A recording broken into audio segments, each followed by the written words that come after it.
Bismillahirrahmanirrahim. Allahumma sholli wa sallim ala sayyidina Muhammadin wa ala alihi wa sahbihi ajma'in. Alhamdulillah, hari ini kita bertemu lagi. Tidak lain, pertemuan semacam inilah pertemuan yang paling indah di hadapan Allah. Kenapa? Karena setiap kita duduk di majelis ilmu, semua ibadah kita lebih baik daripada kita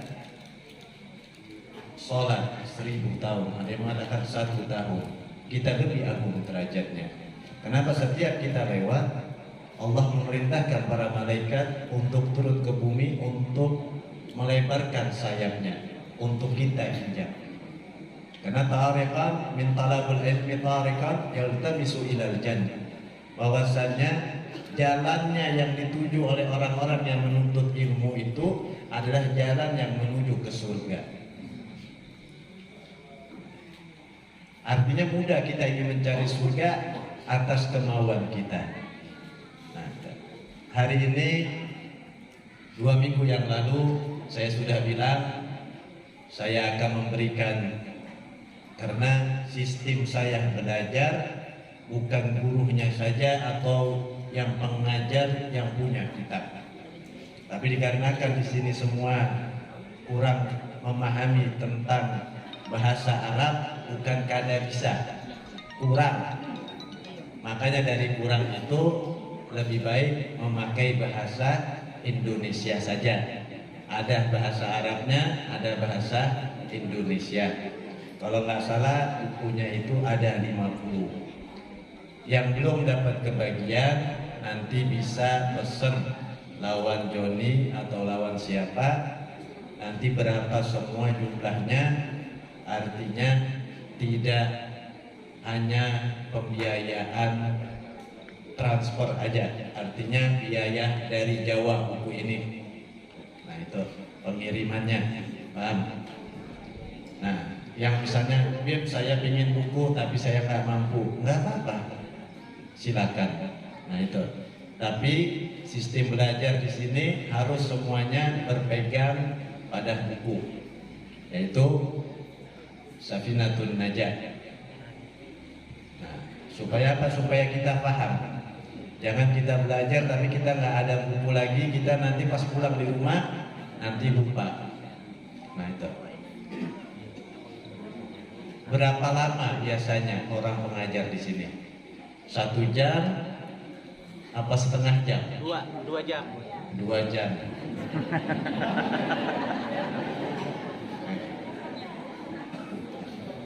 Oh usul, nare habar.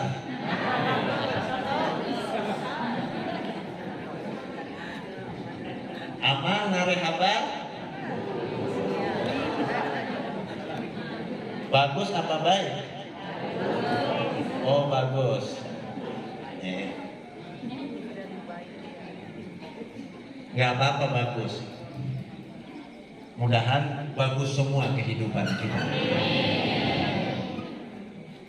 Tapi nanti kita praktek, ya kan? Praktek wudhu bukan untuk apa-apa, kita praktek.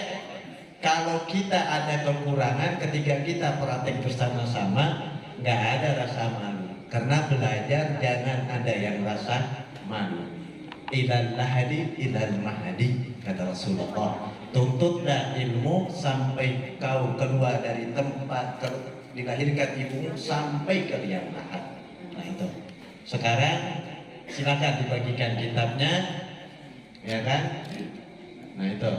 Nanti biar Abuya yang menjelaskan tentang itu. Taruh aja di sini. Diriakan. Nah, diriakan.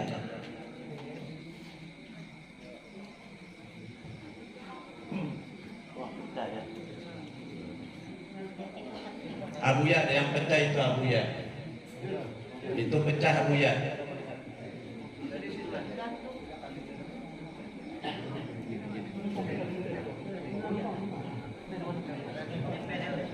Itu namanya kiswah. Tahu arti kiswah? Arti kiswah tempat penutup makamnya Sayyidina Muhammad. tempat menutup makamnya Sayyidina Muhammad. Nah, itu. Bagikan aja dulu kitabnya.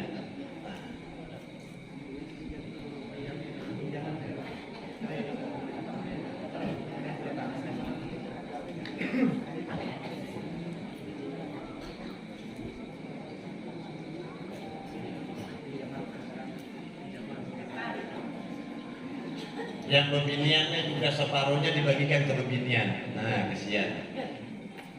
Bagikan ke usul-usul. Biar aja kai sudah, biar aja pegang aja kai, pegang aja.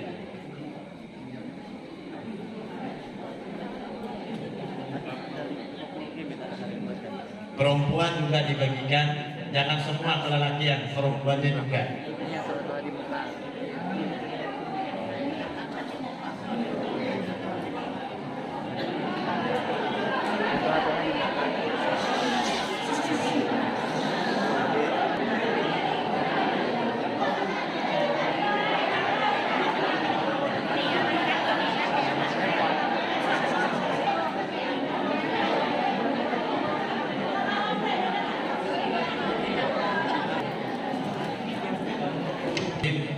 Karena kemarin langsung saya ke bab wudu. Supaya apa? Karena setiap hari yang kita kerjakan ini tentang sholat. Banyak orang yang kurang mengetahui tentang wudu. Yang terpenting kalau orang bilang sudah ujar orang bahari, wudu kami semacam ini. Tetapi di dalam pelajaran yang saya dapat dari manapun, dari Jawa maupun di Hadramaut, di Tarim, kami belajar setiap fikihnya di Tarim itu pasti ada 3 masalah. Pertama tentang tauhid, yang kedua tentang tasawuf, baru fikih. Nah itu, kenapa? Karena setiap fikih pasti harus bersamaan dengan tasawuf. Nah itu, kemarin kita sudah membahas tentang bab wudu. Karena al-wudu sittatun, ada 6 perkara. Yang pertama membasuh, yang pertama niat. Yang kedua membasuh wajah. Yang ketiga membasuh kedua tangan sampai siku-siku. Yang keempat mengusap sebagian dari rambut atau kepala. Yang kelima mengusap kedua kaki sampai mata kaki. Dan keenam tertib. Sekarang ada pembahasan di situ faslun niat, pasal-pasal yang meliputi 3 macam dalam niat. Bismillahirrahmanirrahim. Wa qala al-mu'alif faslun an-niyat tustawi syai'an muqtarinan bi fi'lihi wa mahallul qulub wa talafun fiha sunnati wa waqtuha indal usru awil juz'in min wajhi wa tertib an la yuqaddimu uqdan ala uqdan.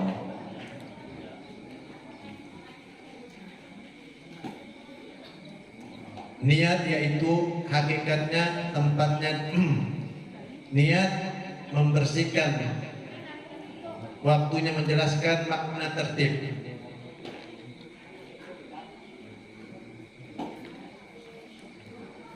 Niat adalah sesuatu pekerjaan yang bersamaan dengan pekerjaannya. Watalahuhan, tempatnya di mana? Tempatnya wajibnya di dalam hati. Tempatnya wajibnya di dalam hati. Menlafadzkan, misalnya seperti sholat, usolli buhri arba'a raka'atin imaman. Biasanya seorang imam semacam itu hanya wajib. Hanya wajib saja, hanya wajib. Hanya sunnah, bukan wajib, hanya sunnah. Tetapi kewajiban niat itu adanya ketika di dalam hati bersamaan dengan apa yang dia kerjakan. Diawali apa? Dengan takbir. Ketika kita mengucapkan Allahu Akbar, ketika akbarnya maka sudah tidak ada lagi niat. sudah jatuh dan niat selesai. Tapi kadang-kadang banyak orang yang was-was, ya kan? Allah, Allah. Nah itu, ya kan? Banyak semacam itu. Ketika mengucapkan Allah mau 1000 kali, tapi ketika akbar maka sudah tidak boleh niat lagi. Kalau dia meniat lagi, berarti dia harus mengulang sholatnya. Begitu juga wudu. Wudu diawali dengan niat ketika dari ujung rambut, tumbuhnya ujung rambut. Ketika ujung rambut ini kita kenakan air, jatuh sampai dagu, maka sudah tidak ada lagi niat. Paham?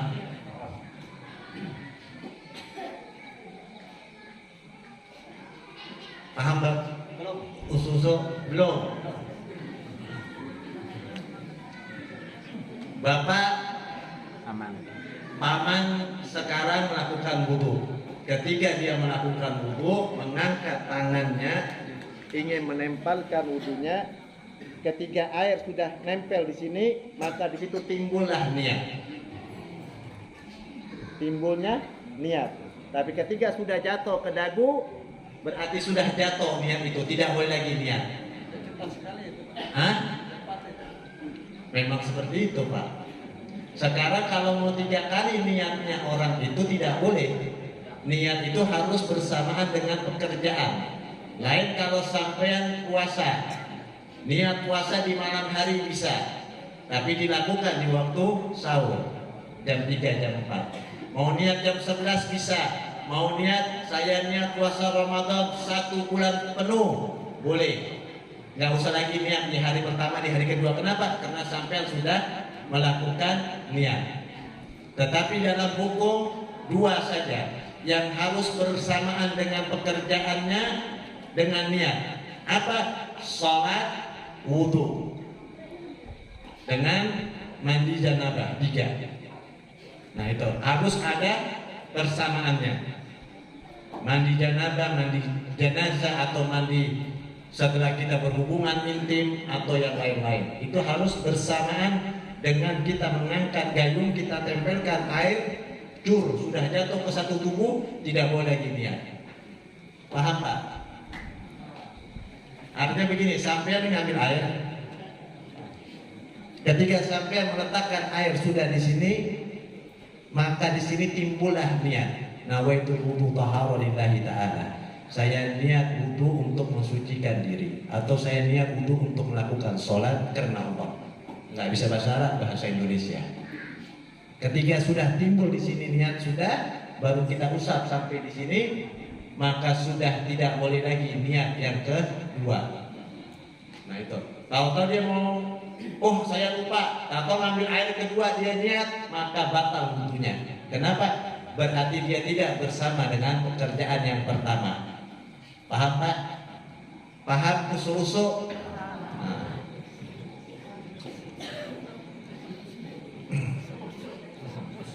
Busu dah sama. Golongan. Ada lagi yang mau bertanya sebelum dilanjutkan? Sekali lagi. Siap. Pakai mic, Pak, enak. Siapa nama sampean? Supaya kita lebih akrab. Assalamualaikum warahmatullahi wabarakatuh. Waalaikumsalam. Mohon maaf ya Pak ya, karena minggu kemarin saya tidak ada. Untuk ini saya bertanya masalah niat tadi Pak. Siap. Karena niat itu kalau kita kan mungkin panjang. Saya jago mandi ini. Saya kira setelah ini langsung niat. Berarti kita diam dulu ya Pak ya. Ya. Baca niatnya langsung set itu. Ya. Kan itu kan bersama dengan pekerjaannya. Iya. Di artinya kan harus bersamaan. Saya kira tadi langsung kita baca niat, habis di sini nggak sempat itu bacanya. Nah, oke ya. Harus bersamaan dengan pekerjaannya, Pak. Siap. Nah itu. Terima kasih. Ada lagi? Busu-busu mau bertanya silakan. Nggak usah malu-malu. Sebelum dilanjutkan yang lain. Mohon izin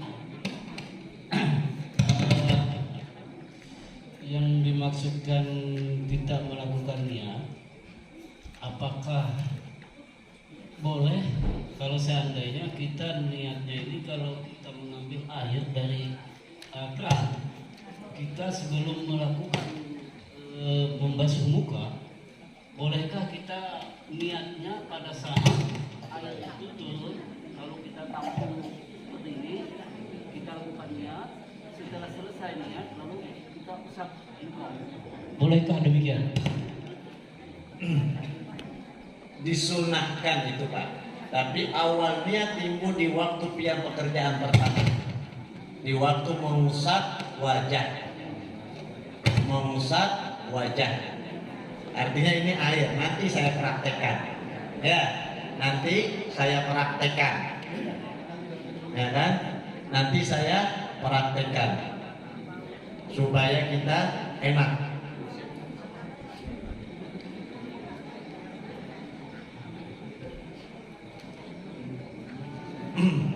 Ada yang mau bertanya? Busuk-busuk. Yuk, aku baca Arabnya, kau baca artinya. Pinjam bukunya yuk. Ada yang bertanya dulu. Oke, assalamualaikum warahmatullahi wabarakatuh. Siapa Pak namanya? Noryadi. Apa bahasa Cina? Nama dia siapa? Oh, Aran. Sama aja. Ulan nama takon ya. Oke. Amun seandainya niat ini kan seandainya habis ini kan, Oke. tapi kita anggaplah kelewat ya. Berarti kan dianggap batal niat tadi kan. Kenapa ulang? Mengulang lagi. Berarti harus mengulang itu. Enggak, yang ulang pertanyaannya. Yang Allah tanyakan, kita kan niat bersamaan dengan pekerjaannya ya. Ya. Di seandainya kita melakukan niat dengan pekerjaan tadi sampai kelewat atau apa, kan batal kan misalnya. Ya, Jadi, harus diulang. itu apa yang harus dilakukan misalnya mengulang dari awal lagi dari Ya, itu? harus ngulang dari awal. Terima kasih. Harus ngulang dari awal. Sekarang begini. Sholat. Sampai ketika sholat, kau tahu syai'an muqtarina, pekerjaannya waktu timbul niat di waktu sholat itu ketika apa? Ketika dia mengucapkan Allahu Akbar. Ketika Akbar selesai sudah, nggak ada boleh niat lagi. Beb, kenapa sekarang begini Pak? Saya mau tanya, minta maaf. Saya tidak pernah sekolah SD atau SMP atau SMP. Saya dari umur 3 tahun hidup saya di dalam pondok pesantren. Tadi dalam bahasa Indonesia sampean kalau niat bilang apa? Sengaja. Hah? Sahaja. Artinya sahaja itu apa Pak? Bersahaja kan? Artinya kan aku bersengaja. Betul nggak? Betul kan? Aku bersengaja berwudu karena Allah. Betul kan? Artinya kalau sampean tidak bersengaja berarti sampean tidak mau berwudu. Bahasa Arab harus dimaknai dengan benar-benar.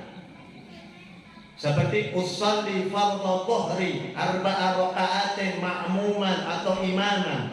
Aku sholat 4 rakaat karena makmum. Aku sholat 4 rakaat sebagai makmum. Tidak ada di dalam niat itu aku niat apa? Sengaja aku niat wudu. Artinya sengaja. Betul atau tidak? Menurut dia betul atau enggak Pak? Sengaja kan? Sahaja. Sahaja artinya apa? Bahasa Indonesianya menyerahkan, ya kan? Nah, sekadang di dalam niat adakah menyerahkan itu? Bahasa Indonesia, bahasa Arabnya. Usalli fardhu dhuhri 4 raka'atin ma'muman. Aku salat zuhur 4 rakaat makmum karena Allah. Adakah di dalam niat itu tambahan sahaja aku niat sholat? Sahaja niat sholat di dalam bahasa Indonesia, di dalam niat Arabnya tidak ada. Sahaja itu kan melefatkan atau mengeluarkan niat, ya kan? Sekarang selama ini kita mau tanya, sampean waktu sholat niat sampean dikeluarkankah apa di dalam hati? Mati. Kalau di dalam hati tidak usah lagi kita mengatakan sahaja aku sholat. Artinya aku sahaja menyerahkan diriku, ya kan? Untuk mengeluarkan lafaz ini hanya sunnah. Tetapi sebetulnya Pak, aku niat sholat 4 rakaat makmuman lillahi ta'ala. Cukup. Kita nggak usah menambahkan arti dalam bahasa Arab, tidak bisa ditambahkan dengan bahasa Indonesia. Banyak orang-orang membuat sesuatu yang di Arab artinya semacam ini, maknanya semacam ini, tetapi di Indonesia dirubah semacam ini. Artinya Pak, dari dulu sampai sekarang kita tetap melakukan aku sahaja, ya kan?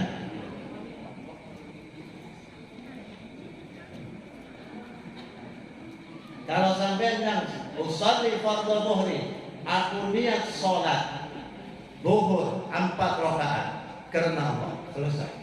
Mau memakai 4 atau memakai sholat maghrib 3, 4 ini cuma sunnah.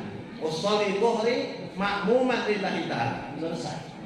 Aku niat sholat sebagai makmum karena Allah, selesai. Nah, tapi kalau kita memang kebiasaan, dan makanya saya tidak paham tentang sahaja. Kenapa harus ada sahaja? Ketika sampai mengatakan aku niat sholat itu artinya Pak, sampean juga sudah menyerahkan diri sampean kepada Allah, ya kan? Sudah menyerahkan diri sampean kepada Allah. Aku niat wudu untuk mensucikan diriku karena Allah. Aku niat wudu untuk sholat karena Allah. Itu artinya sampean sudah menyerahkan diri sampean sepenuhnya kepada Allah. Tidak usah lagi kita mengucapkan ini, tetapi karena sudah kebiasaan dari zaman bahari, maka terjadilah semacam itu. Artinya boleh saja, ya terserah, boleh saja. Tetapi kalau saya, ketika saya sholat, usolli fardhu dhuhri, aku sholat duhur makmum atau imam karena Allah. Enggak perlu lagi aku mau bilang mengatakan aku harus menyerahkan diri, enggak perlu lagi. Kenapa? Karena sudah niatku untuk menyerahkan diriku hanya kepada Allah. Paham Pak?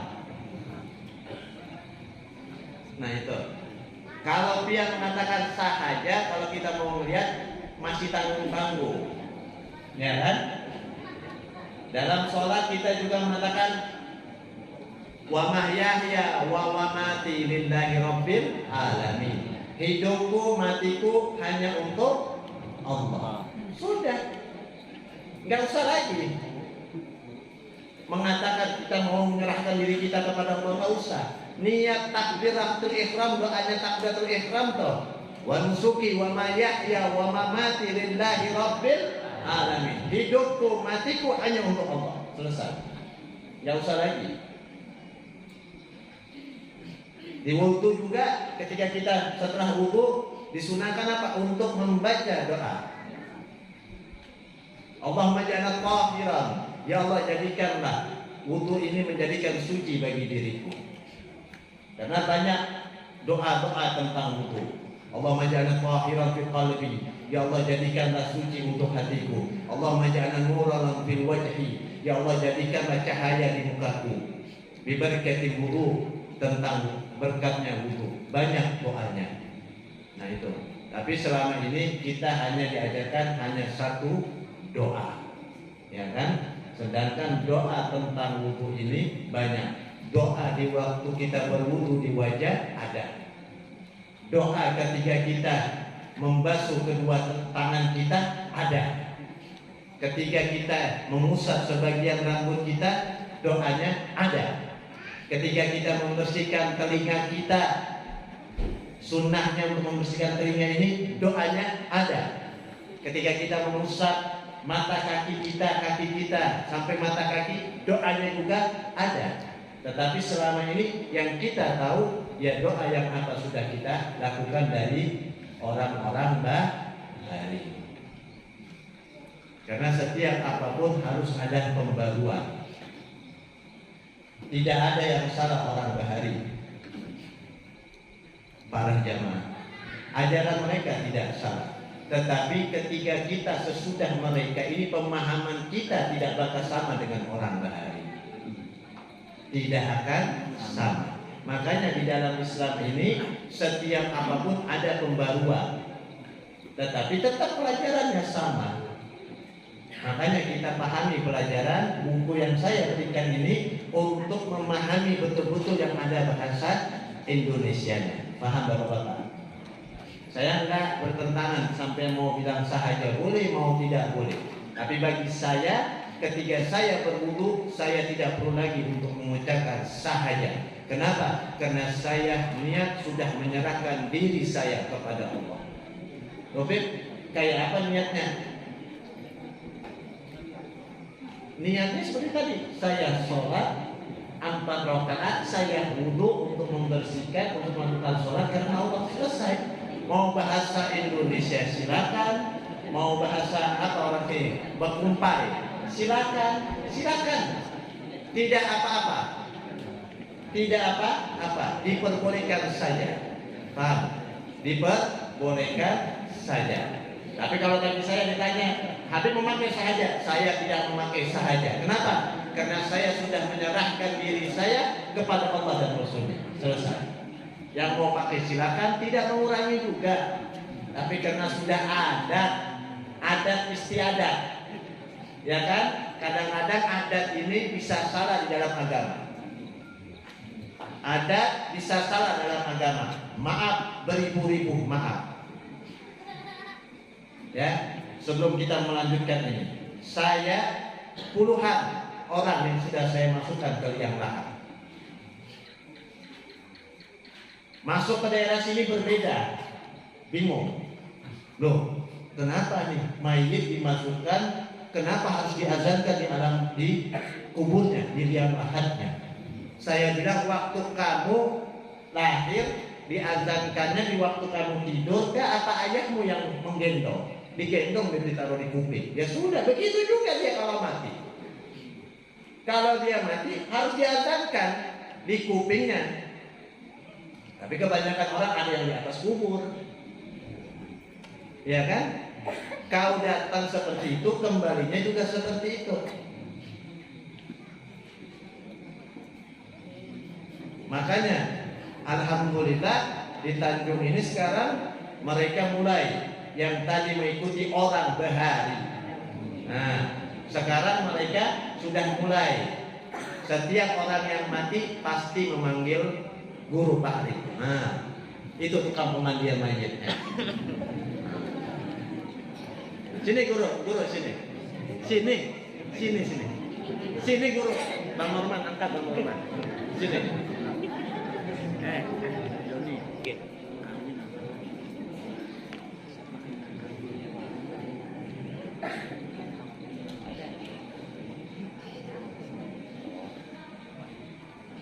Bagi perempuan-perempuan nih, ya, mansawe sama guru.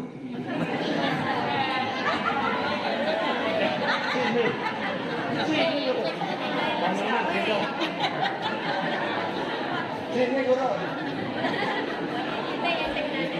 Mansawe. Enggak guru.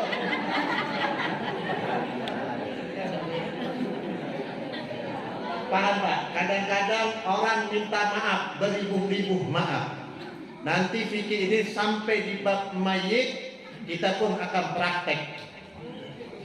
Dari mayit beginian, mayit lelakian, mayit setengah dewa. Tahu nggak setengah dewa? Hah? Tahu nggak setengah dewa? Ada lelaki, ada perempuan. Ada setengah dewa.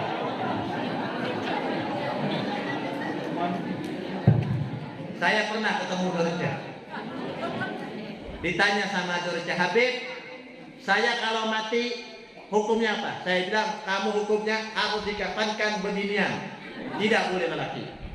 Kenapa? Karena kamu al-untha. Di dalam Islam ada dinamakan al-untha, mempunyai dua kelamin atau mempunyai perilaku perbedaan. Hukumnya seorang yang dikatakan dia yang lelaki menjadi perempuan itu dikatakan bencong apabila dia di waktu balik. Waktu balik nih, orang ini berubah menjadi perempuan, menjadi setengah dewa. Ketika dia mati, wajib hukumnya harus dikafankan lelakian. Tetapi dari dia kecil sebelum balik, dari dia kecil sampai tua, kelakuannya perempuan, memakai baju perempuan, semuanya itu, maka diwajibkan dia untuk dikafankan sebagai wanita. Sholatnya pun dia harus memakai mukena, ada boleh memakai sarung. Nah, ya kan? Kalau dia betul-betul seorang, karena di dalam Islam, di dalam hukum fikih ada yang namanya al-untha, mempunyai dua kelamin. Apabila orang ini nafsu dengan lelakian, berarti dia perempuan. Apabila dia bernafsu dengan perempuan, berarti dia lelakian. Makanya saya tanya dengan dosen, Bunda punya enggak dua kelamin? Saya punya dua kelamin. Makanya dihukumkan dia sebagai perempuan dalam ibadah semasa hidupnya maupun dia mati. Nah, tapi kalau sudah balik, nah jadi musuh, nah, hukumnya dia tetap sebagai lelakian. Mana ya? Kita lanjutkan pelajaran supaya kita nyaman. Ya, tentang ma'ul qalil. Tadi faslun tentang niat, sekarang faslun an-ma'ul qalil wal katsir, yaitu air banyak dan air sedikit. Ketemu nggak ya? Bismillahirrahmanirrahim. Faslun an-ma'ul qalil wal katsir. Fal qalil ma dunu qullatin wal katsir qullatin fa aktsaru.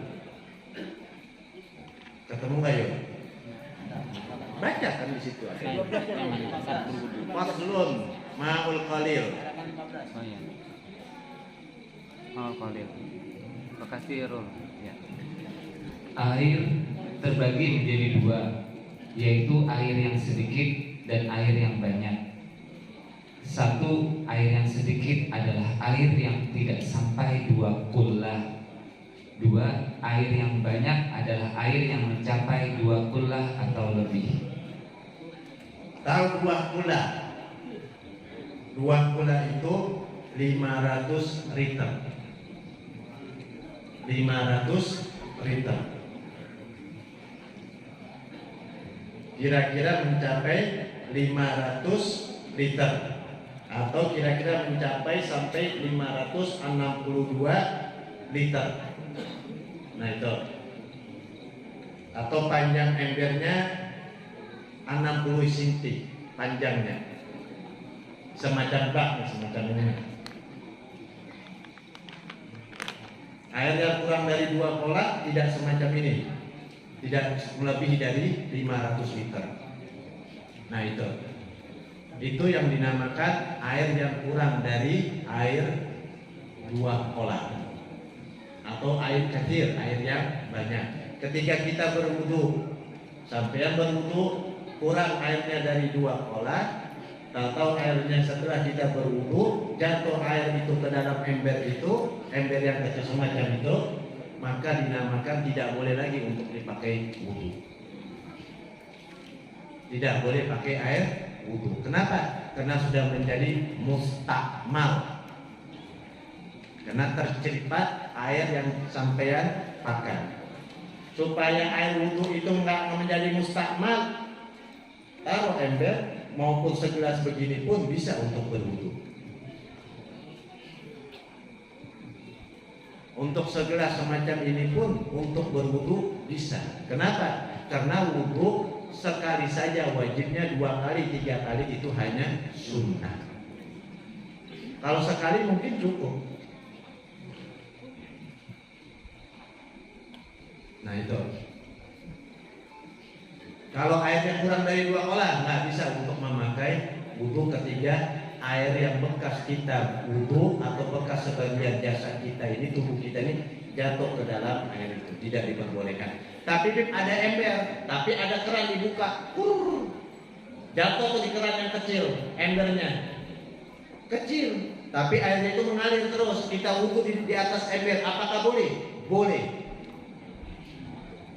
Kenapa? Karena air itu mengalir, tidak terdiam. Yang dinamakan terdiam yang kurang dari 2 kolah itu yang terdiam.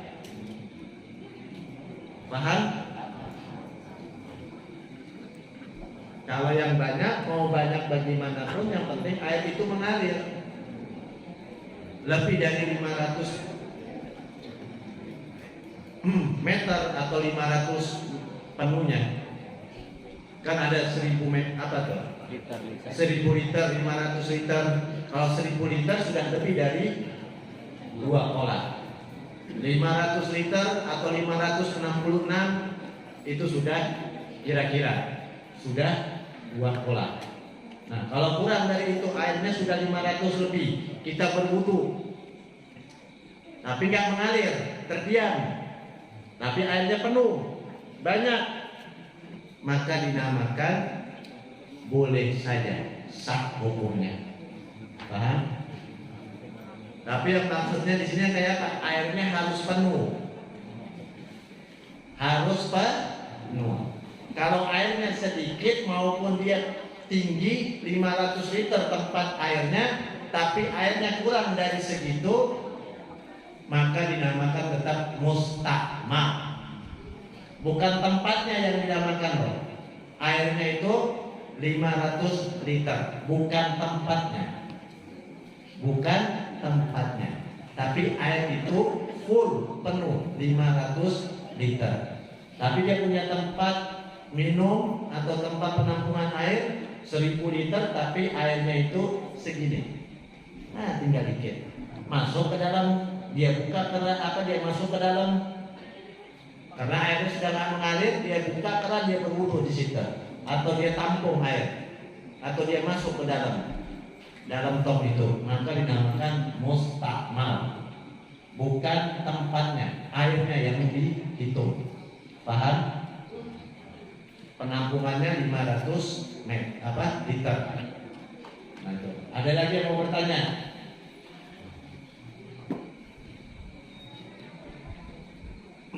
Ada nggak yang mau bertanya? Tadi air itu mengalir. Assalamualaikum warahmatullahi wabarakatuh. Nama Siapa saya namanya? Jaina Arifin. Yang saya tanyakan begini guru, air tadi kan misalnya keluar dari keran, lalu kita taruh Ember lah. ya bawahnya. Jadi keran kita buka, mengalirnya ke ember, ember itu kita gunakan Berwudu. Boleh. Nggak jadi mustakmal. Karena kerannya masih mengalir terus. Iya. Nah, itu nggak apa-apa. Paham? Paham? Makasih. Oke. Assalamualaikum warahmatullahi wabarakatuh. Nah, itu Acil. Sama yang mau ditanya tadi kan sudah ada. Oh ya. Ya, Pak, silakan Pak Haji. Boleh diambil dari embernya itu. Boleh. Gitu. Boleh. Kita tunggu dari Boleh. Oke. Assalamualaikum warahmatullahi wabarakatuh. Terima kasih banyak dan mohon maaf sekaligus untuk mempertegas niatnya, karena kebiasaan masyarakat kami di sini dari sejak dulu mungkin yang tua-tua, karena mereka belajar daripada kitab di dalam kitab permohonan itu biasanya dengan kitab terang hari bisa belajar. Memang ada niat itu yang setelah sengaja, aku sengaja atau saya kira aku niat. Nah, itu mungkin tergantung penerjemah atau yang menulis kitab itu. Nah, jadi Bapak bertanya saja. Jadi supaya masyarakat jangan bingung, silahkan artinya mau niat yang mau yang niat yang mana kita silakan. Tapi yang mau yang sekarang total biasanya diperbaharui apa namanya silakan juga. Jangan nanti bingung mana yang bagusnya ya, yang bagusnya kan, yang bagusnya tergantung dengan keyakinan. Nah, ya kan, tergantung dengan keyakinan. Kenapa? Karena setiap ilmu ini harus dengan keyakinan. Apa yang diujarkan oleh paman, jujur aja. Karena sudah berhari, saya kan sudah bilang, sudah dari zaman berhari semacam itu. Apakah kami kayak apa tuh? Silakan dipakai. Yang mau dipakai yakin benar, silakan. Nggak bakal mengurangi sholatnya, wudunya atau tidak. Mau yang nggak pakai juga silakan, ya kan? Mau cuma pakai saya niat sholat 4 rakaat sebagai makmum lillahi ta'ala, boleh. Mau pakai sahajanya boleh. Paham? Nah itu, paham ibu-ibu? Paham paman? Ada lagi yang mau bertanya?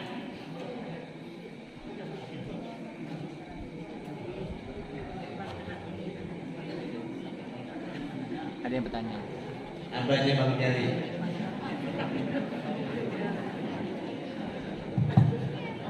Assalamualaikum warahmatullahi wabarakatuh. Waalaikumsalam. Yang ingin kami tanyakan di sini tadi Bapak bilang masalah niat kita mengambil air wudhu. Katanya niat itu dibarengi dengan pekerjaan. Iya. Sedangkan kalau kita niat dulu, namanya dulu wudhu pada lisan. Kebiasaan. Kebiasaan. Ya. Pakai niat dulu baru. Nah sekarang paman, abahnya Bang Jali, saya mau bertanya.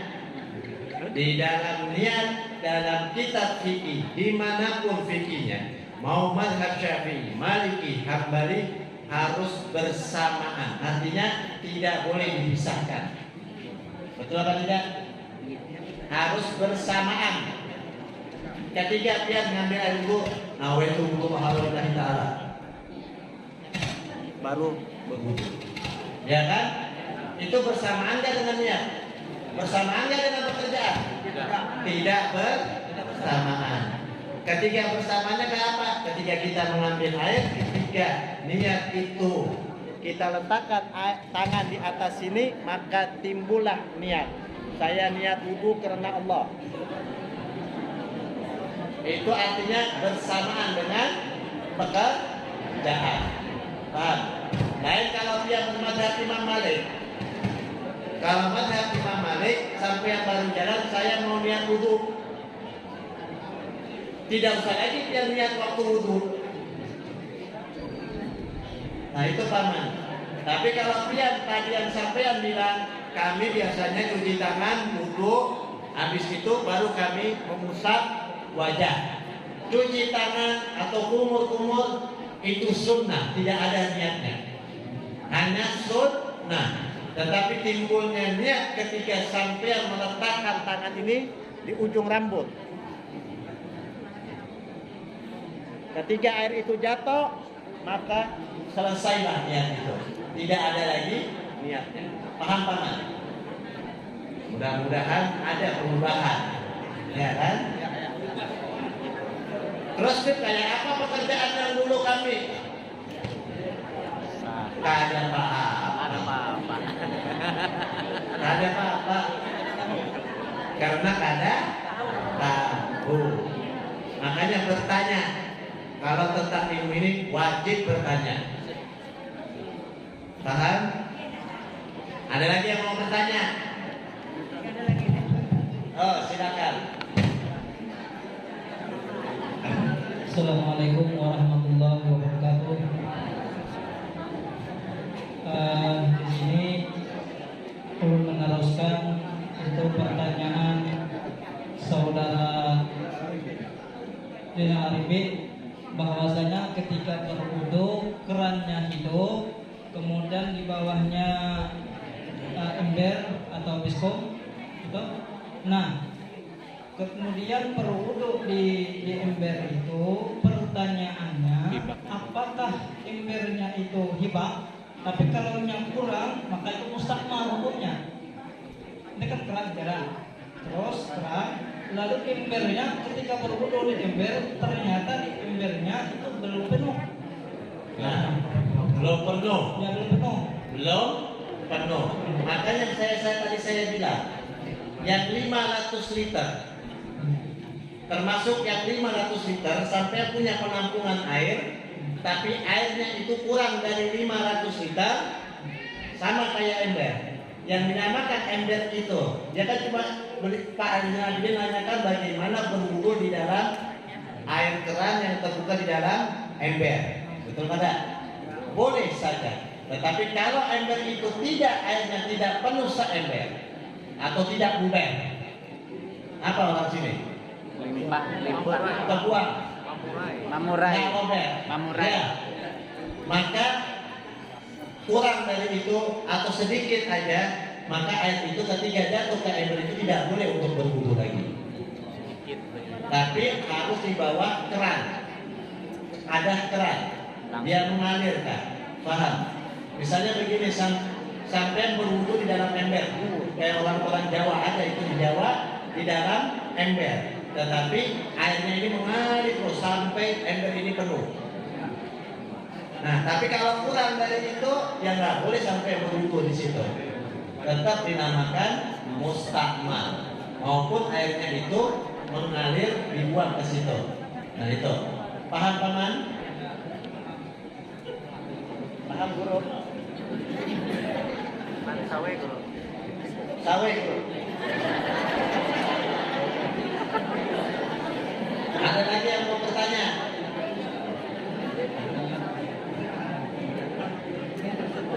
Sekarang kalau nggak ada yang mau bertanya, kita praktek dulu.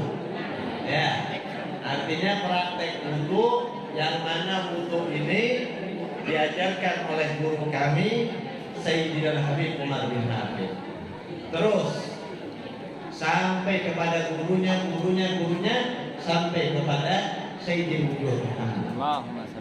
Mana itunya? Jadi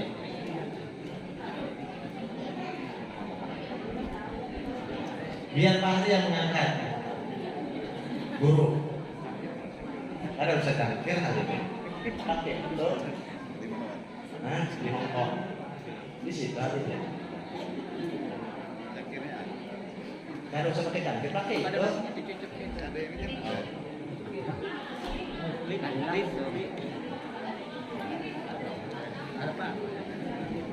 Apa tadi mau kawin? Mansawe. Nah, guru megang itu nah. Ente berwudu.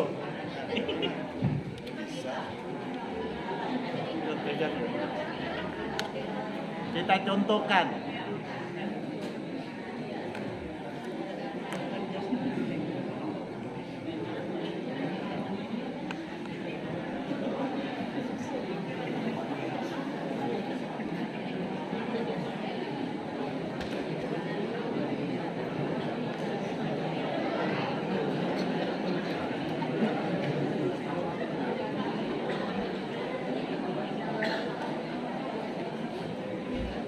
Nah, semacam tadi pertanyaan Tian.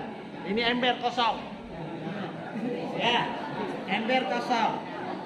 Atau dialirkan seakan-akan ini keran. Ya. Cur. Tahu ngambilnya di sini, wudunya di dalam ember ini, bukan dari keran itu. Mustakmal. Belum penuh. Paham? Tidak penuh. Ah, iya. Iya. Tapi kalau airnya ini semacam ini penuh, full, terus mengalir, berwudu di dalam ember ini, boleh. Asal apa? No. Kalau kurang cuma segini, ambil air wudu langsung dalam ember ya tidak diperbolehkan. Paham?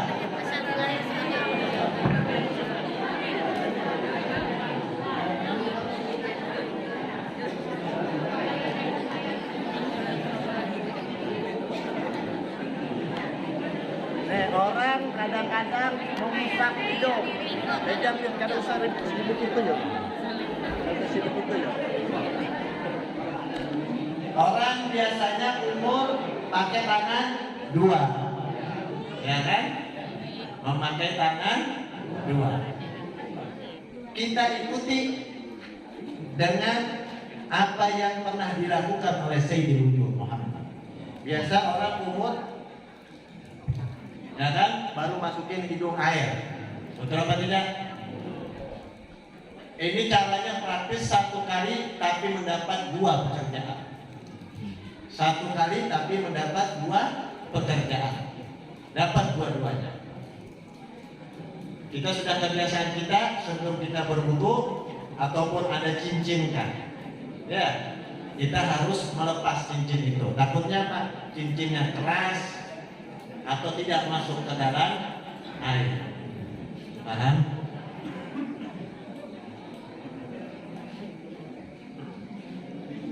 Ini kita basuh tangan.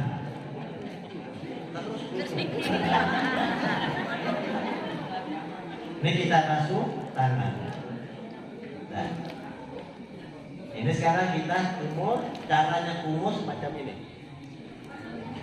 Hidung. Masukin air ini harus ke sedot, ya, sedot hidung. Nah itu, bukan kita, ya kan? Saya pernah melihat orang ketika dia kumur, nah masukin jarinya, ho. Nah itu, ya kan? Sudah mau 3 kali, mau 1 kali, tapi kita sudah melaksanakan sunnah, ya kan? Tadi sudah hidung dibersihkan, sekarang kita membasuh wajah. Beb, waktu membersihkan hidung atau membersihkan itu, apakah di situ timbulnya? Tidak ada niat. Belum timbul niat. Belum ada timbul niat. Karena belum, pekerjaannya belum ada waktu wudu. Karena yang waktu wudu ini hanya 5. Wajah, kedua tangan, ya kan? Sebagian rambut, kaki, ya kan? Dengannya, ya kan? Cuma 5. Tapi membersihkan kumur itu belum ada timbul niat. Belum ada timbul niat. Paham?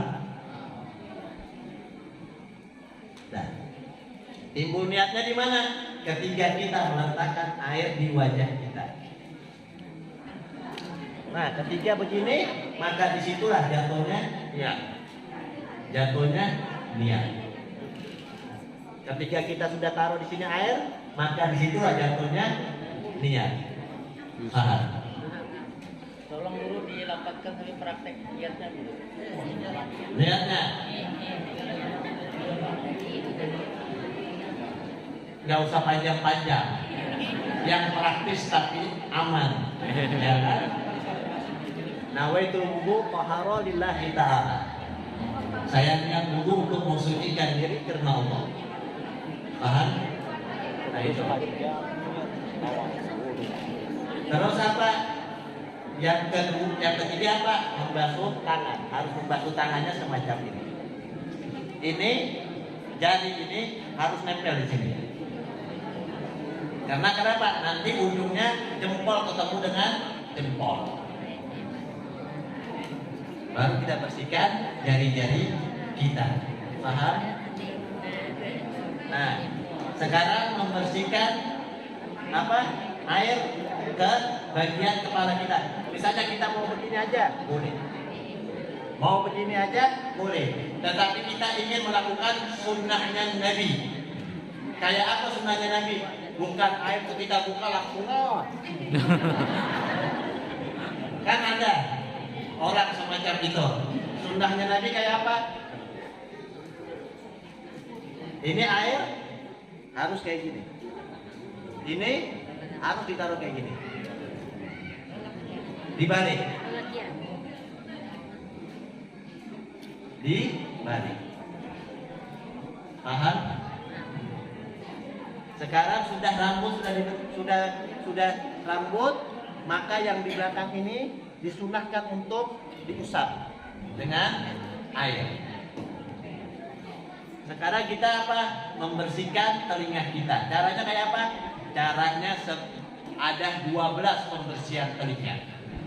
Pembersihan telinga ini 12. Pertama dari sini 3 kali kita. Terus kita ambil air lagi misalnya. Baru di dalam. Di dalam ini bukan yang ini dimasukin. Pakai yang kelingking. Pakai yang kelingking 3 kali. Sudah gitu, kita ambil air lagi, kita buang, kita letakkan di sini. Kita letakkan di sini. Paham? Terus kita membasuh kaki. Kita membasuh kaki kadang-kadang orang yang kanan pakai tangan kanan, yang kiri pakai tangan kiri. Itu bukan sunnah. Yang kanan kita basuh harus memakai tangan yang kiri. Paham? Yang kiri kita basuh harus memakai tangan kanan. Ya kan? Ketika kita ingin menggulung tangan, kayak tadi saya gulung tangan. Yang mana yang disunahkan? Yang kanan dulu yang kita gulung, apa yang kiri dulu kita gulung? Hah? Kiri. Kiri apa kanan? Kanan. Sampai tahu kiri dari mana? Hah? Karena orang gulung baju yang sunnahnya kiri dulu kah apa kanan dulu? Kiri dulu Pak. Kalau untuk gulung baju kiri dulu. Tapi kalau pakai baju disunahkan memasuki pakai tangan kanan. Tapi ketika gulung baju yang kiri dulu disunahkan. Paham? Sekarang membasuh kaki kita. Membasuh kaki kayak gini. Terus gulung. Jangan mentang-mentang mau nikah. Nah, ini harus dibersihkan.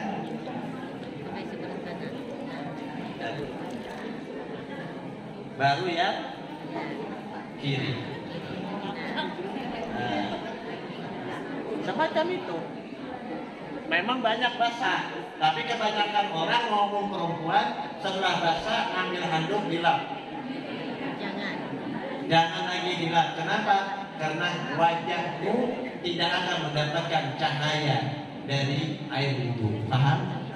Ada yang mau bertanya?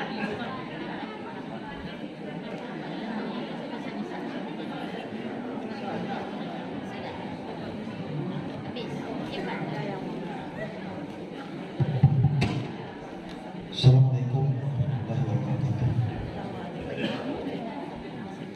Tadi ada sunnah yang kumur-kumur, ada yang kumur.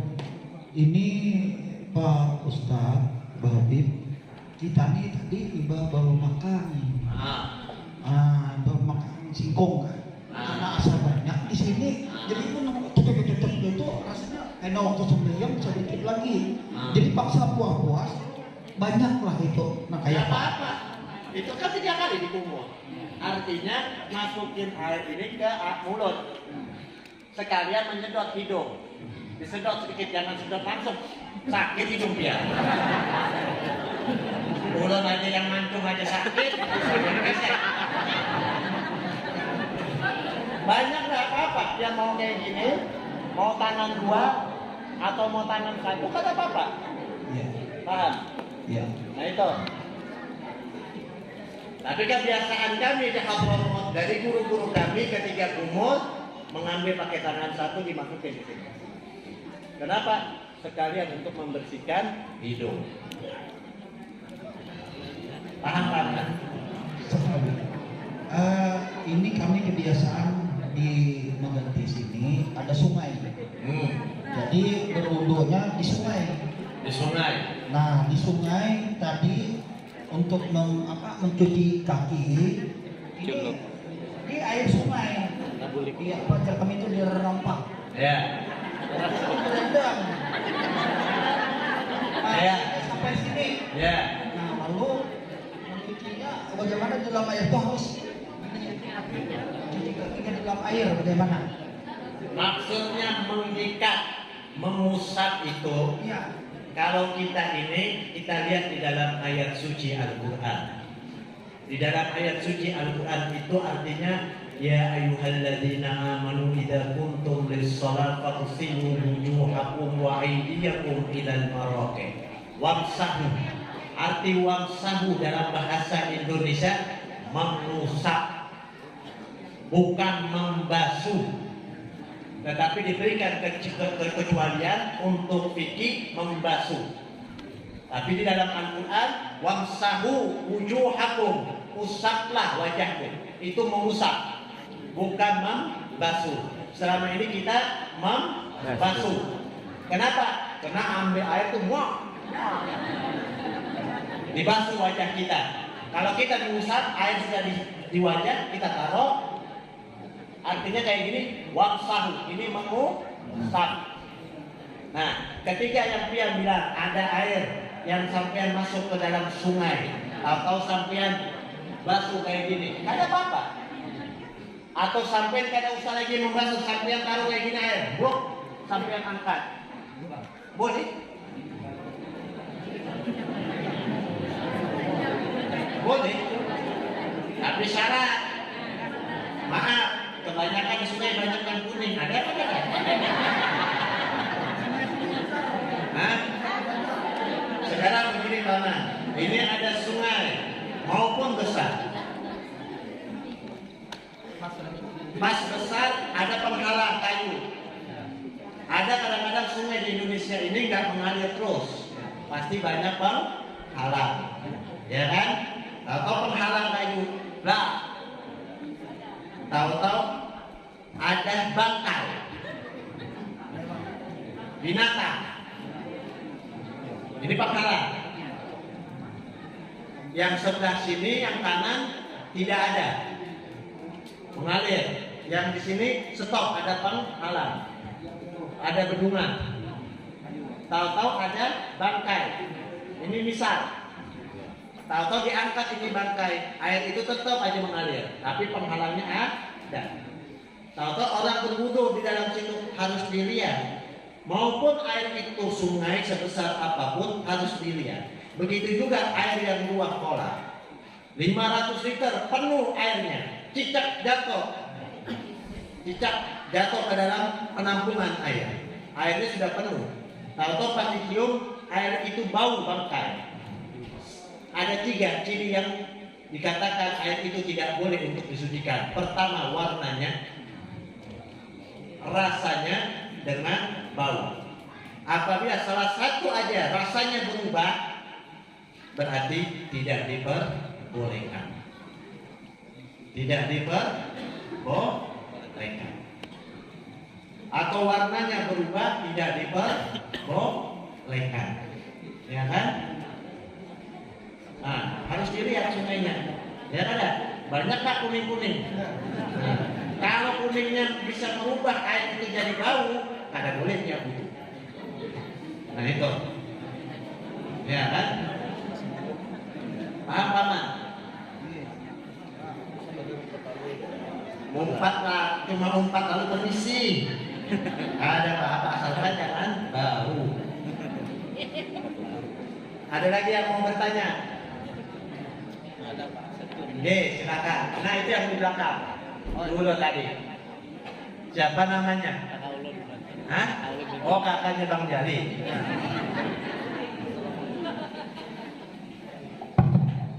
Assalamualaikum warahmatullahi wabarakatuh.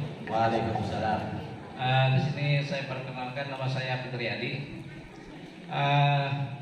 Kita kebiasaan itu berwudu itu menggunakan air leding. Air leding. Kemudian air leding ini kebiasaannya kan supaya air itu bersih, jernih, itu diobat. Pakai obat? Ya, misalkan kolik, misalkan kan. Nah, yang saya tanyakan, apakah boleh air apa yang tidak? seperti ini boleh apa tidak digunakan? Kalau berarti kan airnya kan sudah bau, berubah, tidak diperbolehkan.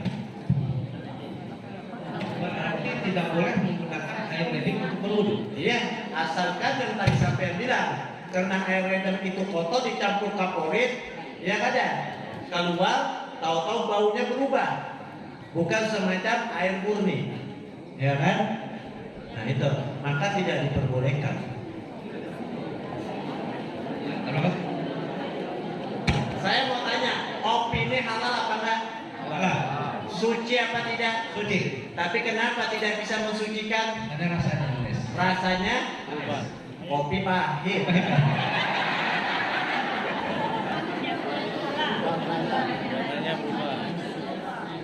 Kopinya pahit. Kebanyakan di sini pakai ledeng. Gitu bau. Banyak habis. Nah ini apa bang? Ya, terima kasih beberapa kali ini mungkin sangat menarik ini Pak, karena pengajian ini sangat baik, yang mana banyak hal-hal yang tidak pernah kami dengar pas hari ini saya dengar. Alhamdulillah. Alhamdulillah Pak. Jadi memang kebiasaan kita yang kita laksanakan di sini itu memang kayak Pak Sarhani tadi bahwa itu kebiasaan ada di buku perunungannya. Nah, jadi kita nuruti itu. Tapi kami sangat minta kepada Sampian Habib ya, agar karena kami belajar dengan Sampian, apa yang Sampian ajar itu tegaskan saja bahwa inilah yang diajarkan oleh Sampian. Jangan misalnya kami minta karena kebiasaan kami oke saja, tapi oke itu terserah kami mau nuruti yang mana nanti, tapi yang kami minta itu tegaskan saja bahwa seperti inilah caranya gitu Pak. Baik. Sekarang begini Paman, saya banyak orang di Tanjung maupun saya sampai di Malaysia, orang-orang saya semuanya mantan orang bejat. Nah itu, mantan orang bejat. Saya tidak pernah merintah mereka untuk melakukan apa yang saya lakukan. Saya duduk dengan orang peminum, kumpul dengan orang peminum, saya duduk. Ini Guru Fahri sebelum jadi guru mantan peminum. Terus terang, ini contoh orang yang berubah dari dirinya sendiri, bukan dikarenakan orang, bukan dikarenakan guru ini. Guru hanya memberikan jalan, ini loh yang benar, tinggal kita yang menerima. Ketika sampean, banyak orang oke, sampean menerima, tapi belum tentu yang lain akan menerima. Makanya kata kain saya, Al-Habib Ali Al-Habsyi, beliau dikmita apa? Beliau orang besar. Beliau mengatakan berkumpullah dengan orang yang satu pemikiran. Jangan kau berkumpul dengan orang yang tidak satu misi atau satu pemikiran, maka perkumpulan itu akan hancur. Sekarang Pak, banyak ajaran Islam yang kita lihat di YouTube, di mana banyak yang menyeleweng dari Al-Quran. Banyak yang menyeleweng dalam Al-Quran. Makanya saya bilang, yang mana menurut kamu nyaman, lakukan. Nah, tapi saya sebagai diri saya, apapun yang saya lakukan, saya punya silsilahnya, saya punya sanad keilmuan saya. Nah itu, saya tidak mau memakai ini, memakai itu, memakai ini. Saya mondok dari umur 3 tahun. Orang tua saya di Jakarta, saya tinggal di Jawa Timur dari umur 3 tahun. Setelah itu saya berangkat lagi ke Hadramut, ke Suriah, balik lagi di sini. Artinya saya punya sanad keilmuan, saya punya sanad tentang wudhu, saya punya sanad tentang sholat. Kenapa? Karena sanad inilah yang akan bisa bertanggung jawab apa yang kita lakukan. Tidak ujar fulan, tidak ujar ini, tidak ujar itu. Nah itu. Sekarang begini,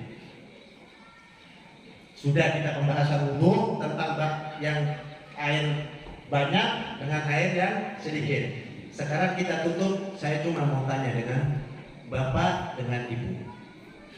Ini ilmu bagi kita semua. Bagi saya pun, saya duduk membahas ini, terus terang, kitab ini saya belajar ketika saya umur 10 tahun. Tapi tetap saya membuka. Maupun saya belajar kitab namanya Al-Minhaj, fikihnya Imam Syafi'i, 4 jilid, tetap saya buka yang kecil. Kenapa? Karena yang kecil ini belum tentu yang kitab yang banyak 4 jilid itu ada masalah di sini. Nah, itu. Sekarang begini, saya mau tanya dengan sampean ketika mendapatkan air wudhu, sampean wudhu untuk sholat, apa manfaat di dalam wudhunya itu?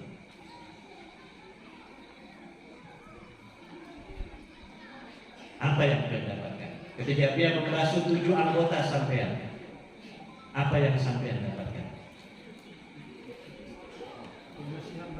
Kebersihan badan. Kebersihan badan. Kebersihan badan. Tapi maksudnya dalam wudhu yang sampean paham apa sih?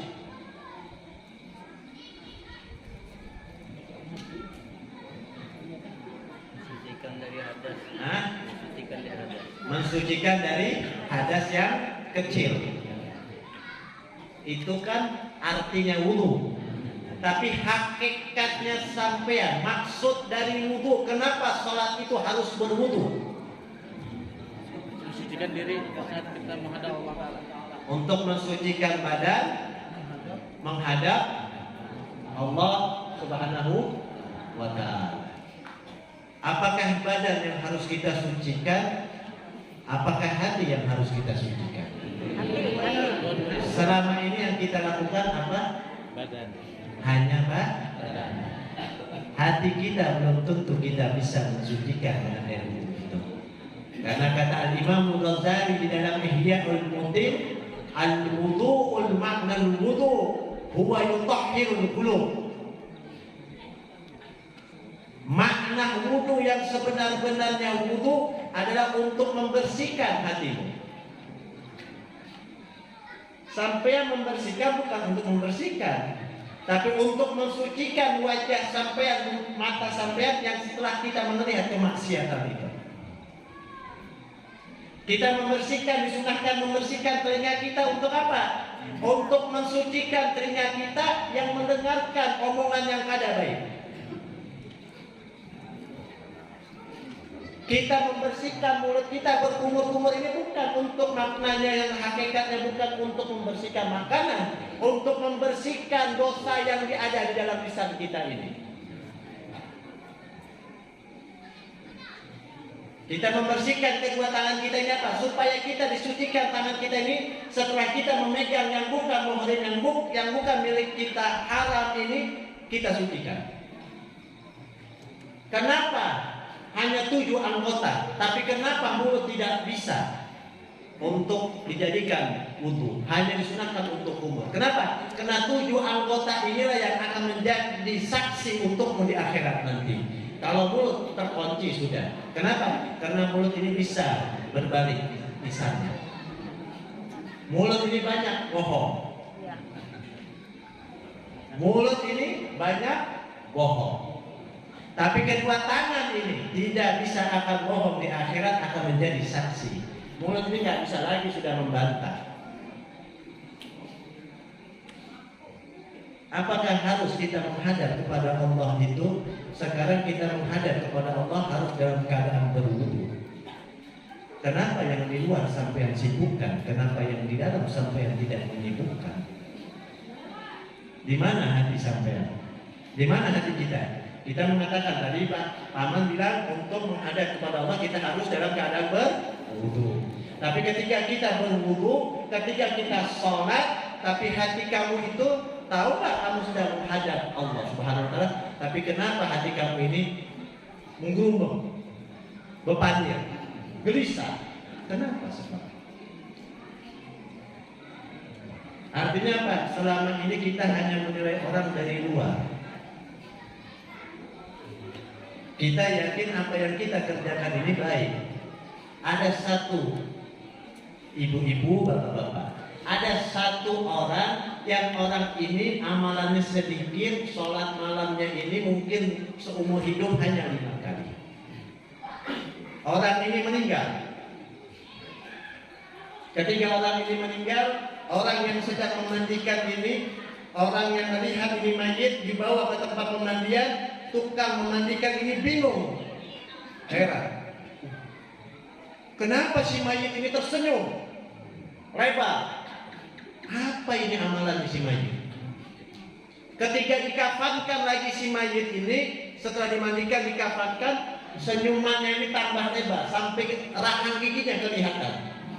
Bingung ini yang tukang memandikan. Kata dia, selama 50 tahun aku memandikan mayit, dari orang pendosa sampai ulama, tapi tidak seperti si mayit ini. Begitu senyumnya, senangnya sampai rahangnya kelihatan.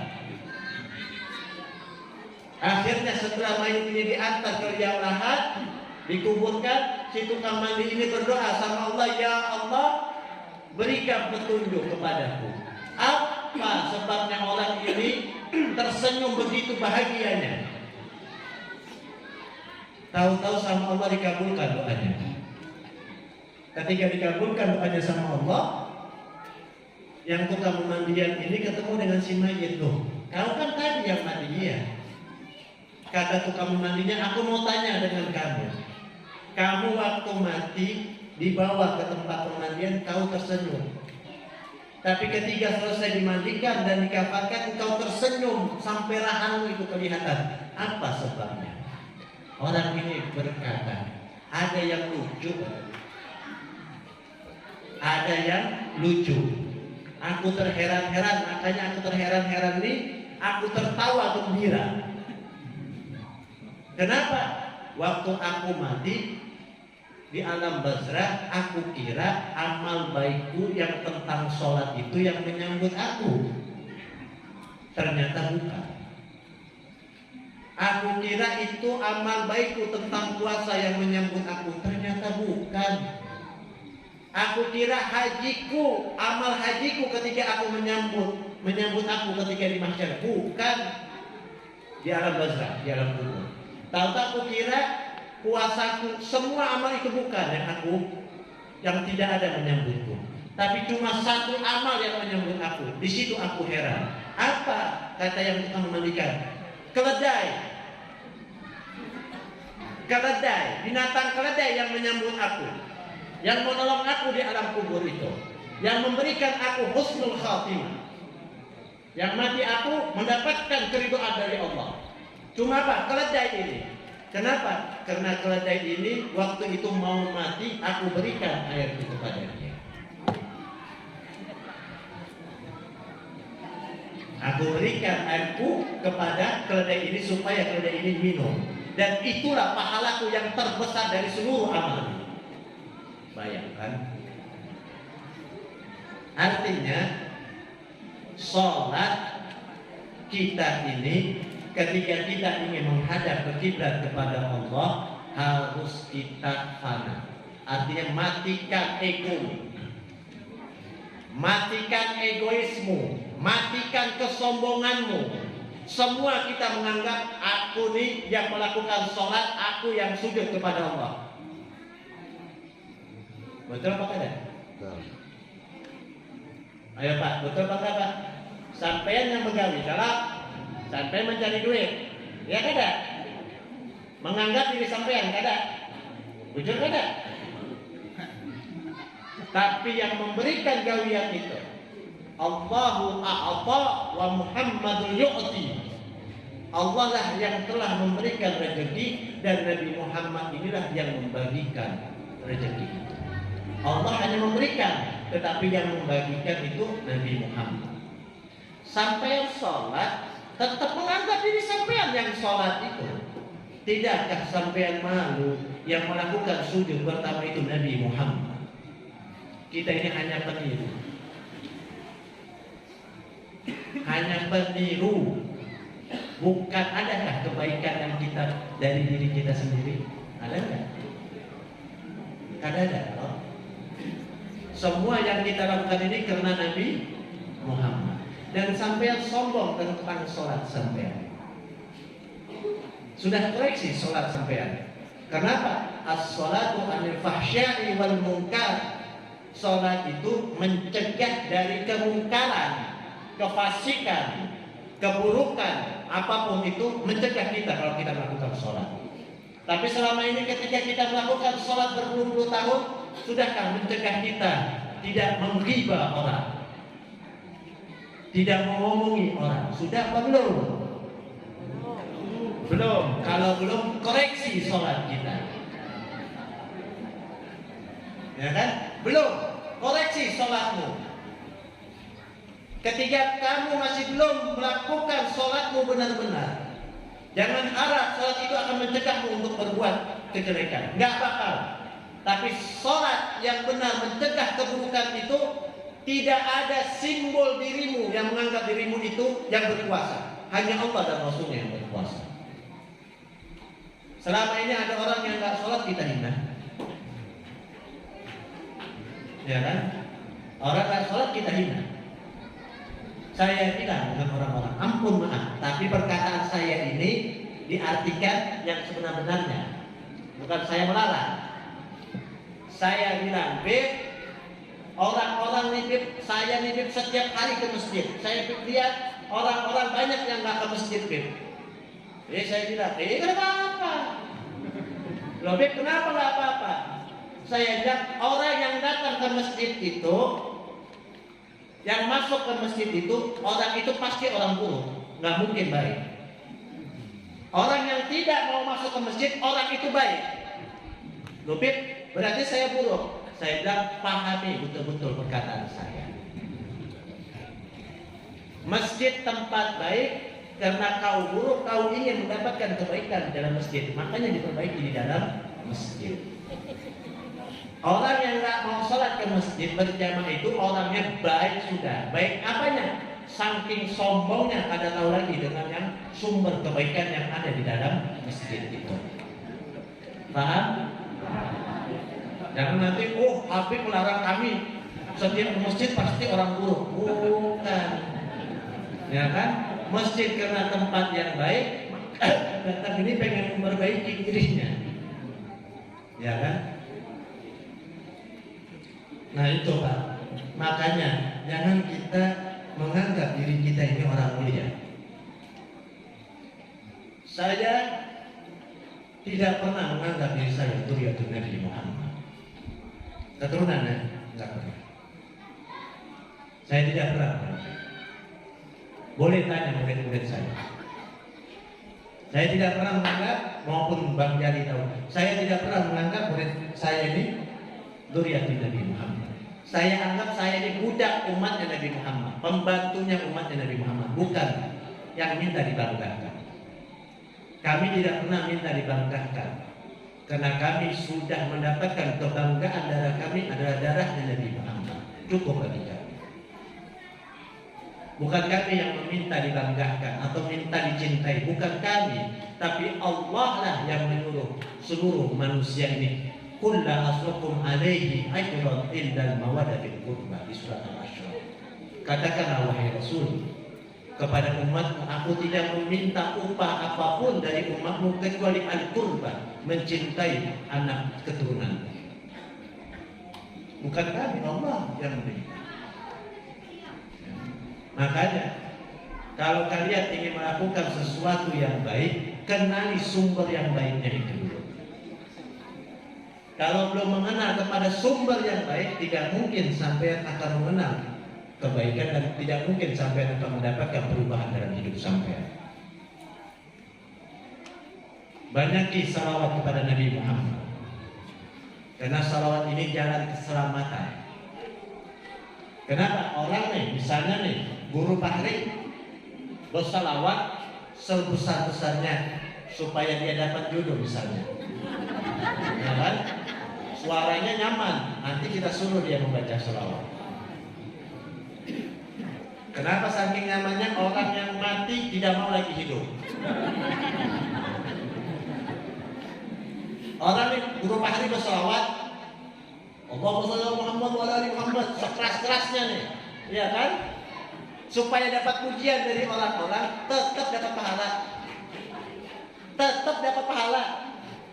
Tapi ketika dia mengucapkan istighfar, zikir, la ilaha illallah, la ilaha.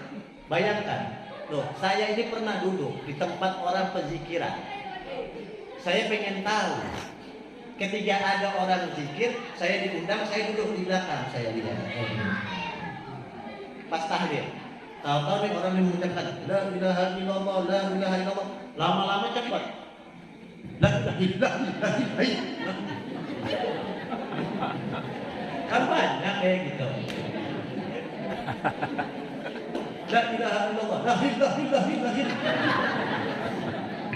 Banyak semacam itu. Ketika orang itu berzikir kepada Allah, tapi niatnya untuk mendapatkan pujian dari orang, bukan pahala yang dia dapat, dosa besar, riya. Tapi kalau salawat untuk mendapatkan pujian riya, tetap dia dapat pahala.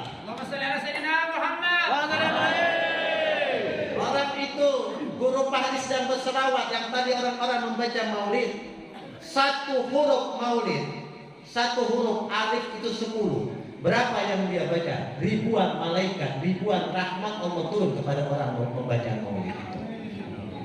Tapi yang saya mau tanya, kenapa orang-orang tidak sadar dengan sesuatu yang kecil? Semua orang pasti mengatakan, busu-busu cinta nggak dengan Nabi Muhammad?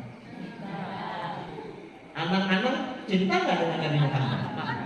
Amal sama aja. Amal cinta nggak dengan Nabi Muhammad?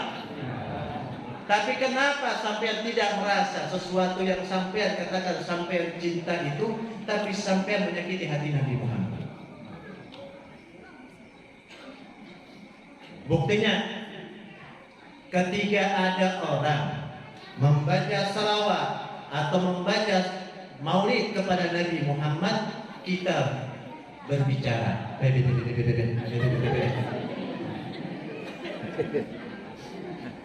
Itukah rasa cinta kita kepada Nabi?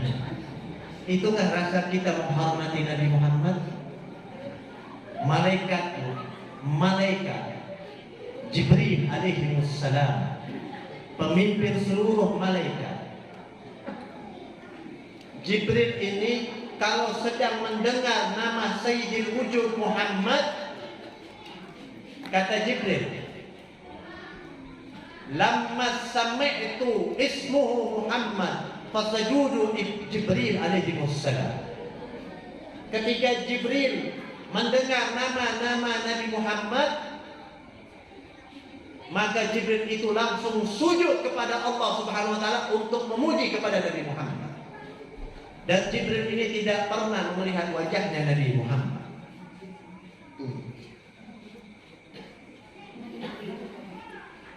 Malaikat sampai detik ini, setiap 1 detik, bukan 1 menit, 1 detik, 70.000 yang turun ke bumi, ke makam Nabi Muhammad, 70.000 yang naik ke atas setiap sedetik. Kalikan.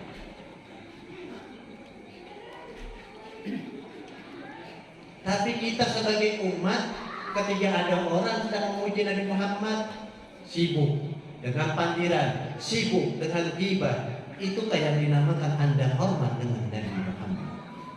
Ketahuilah, yang nama Nabi ini, ketahuilah orang inilah yang akan menolong Anda di mahsyar, bukan amal kita. Amal kita belum tentu membawa kita ke dalam surga. Mungkin amal kita pun bisa membawa kita ke dalam neraka jahanam. Hanya satu yang bisa membawa kita surga, cinta kita kepada Nabi Muhammad. Selesai. Ya kan? Cinta kita kepada Nabi Muhammad. Sholat, kita menganggap diri kita itu yang mampu sholat, dan kita nggak merasa kita meniru Nabi Muhammad. Makanya saya bilang kepada siapapun, kalau sholat, kau harus mempunyai adab. Apa di sini adab? takutnya beda. Saya minum dulu kopi. Saya kalau di masjid. Kalau dari masjid 3 jam 4 jam saya tahan. Kenapa? Api neraka saya kurangi. Rokok. 1. Kita apapun yang kita lakukan jangan kita tinggalkan Nabi. Selesai. Jangan kita tinggalkan Nabi Muhammad. Kenapa? Karena kita tahu nama Allah, nama la ilaha illallah itu dari siapa? Dari Nabi. Asyhadu an la ilaha illallah wa asyhadu anna Muhammadan Rasulullah. Apa artinya? Aku bersaksi tiada Tuhan. Betul atau tidak? Betul apa enggak? Nanti tidak salah lagi bahasa Indonesia saya. Betul apa enggak? Artinya kan saya bersaksi tiada Tuhan. Betul apa tidak? Tiada. Berarti tiada. Berarti kada apa bu? Kada? Kada. Setiap yang kada ada kada timbul itu. Setiap yang tidak ada, bagaimana dia bisa menyaksikan itu tiada? Dari mana? Paham nggak? Paham Pak Haji? Paham kan Pak Man? Belum? Karena sudah 2 jam. Minggu depan kita lanjutkannya. Jangan? Kita belajar fikih setelah setengah jam. Kita belajar tentang Nabi Muhammad, tentang tauhid. Jangan ada orang hanya makrifat, belajar tentang makrifat kepada Allah. Pertama kali bukan harus bermakrifat kepada Allah, makrifat ila Nabi Muhammad. Dia harus lebih mengenal dulu kepada Nabi Muhammad. Tadi kan sampean kupaskan kurang 15 menit.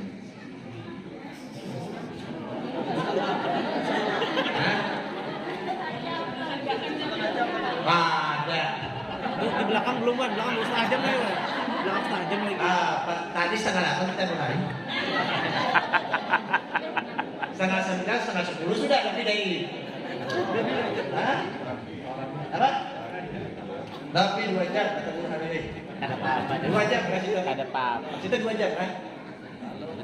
133 warna belum. Oh, oke. Sampean tadi saya mau tanya. Sampean tadi mengatakan aku bersaksi tiada Tuhan selain Allah. Arti tiada itu apa? Kada ada. Tapi kenapa kalau untuk Nabi Muhammad aku bersaksi sesungguhnya Nabi Muhammad ini utusan Allah. Apa sebab? Arti tiada pasti kada ada kan? Dan sampean sudah menyaksikan kan Allah. Sampai dikatakan Islam bukan dikarenakan sampai mengucapkan asyhadu alla ilaha illallah, tapi ketika sampean mengakui kesaksian Nabi Muhammad kepada yang tiada itu. Setiap yang tiada pasti ada, dan setiap yang ada pasti asal usulnya dari tiada. Yang tiada ini jadi ada ini dari siapa? Dari kesaksian Nabi Muhammad sallallahu alaihi wasallam. Bukan sampean yang menyaksikan Allah, tetapi sampean menyaksikan kesaksian Nabi Muhammad kepada Allah Subhanahu wa taala. Paham? Paham enggak? Jangan paham-paham nanti, dia enggak paham. Ulangi. Oke. Wadikiro. Saya orangnya suka bercanda, Pak. Saya orangnya suka bercanda. Kami di majelis sana sampai jam 2, jam 3 bercanda. Tapi di majelis sana hanya belajar tentang makrifat kepada Nabi Muhammad. Baru belajar tentang makrifatnya Allah. Sekarang begini.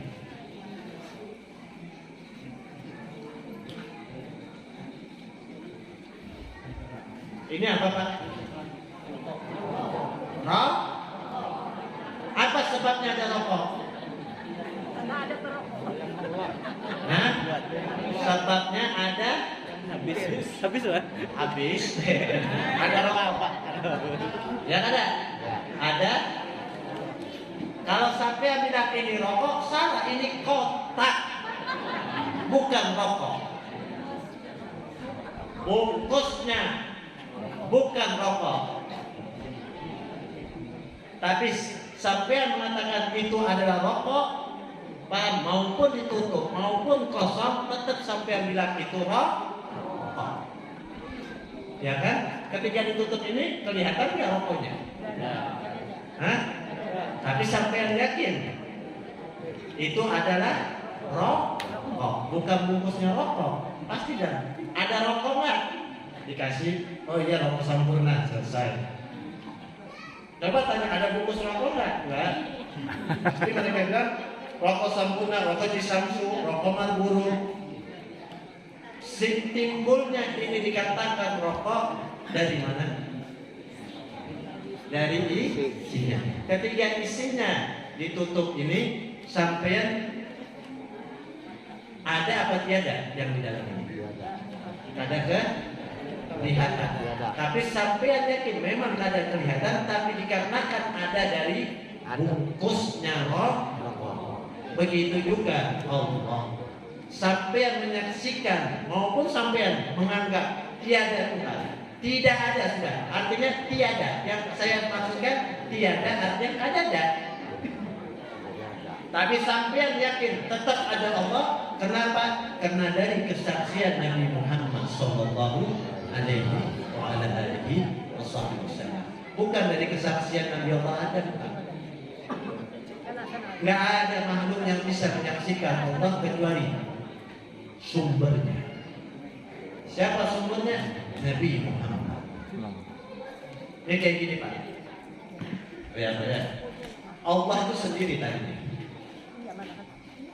Allah sendiri. Sebelum ada Nur, sebelum Nur Nabi Muhammad diciptakan, sebelum alam ini diciptakan, Allah itu timbul sendiri. Ketika Allah itu sendiri, Allah tidak membutuhkan zaman, tidak membutuhkan waktu, tidak membutuhkan tempat, tidak.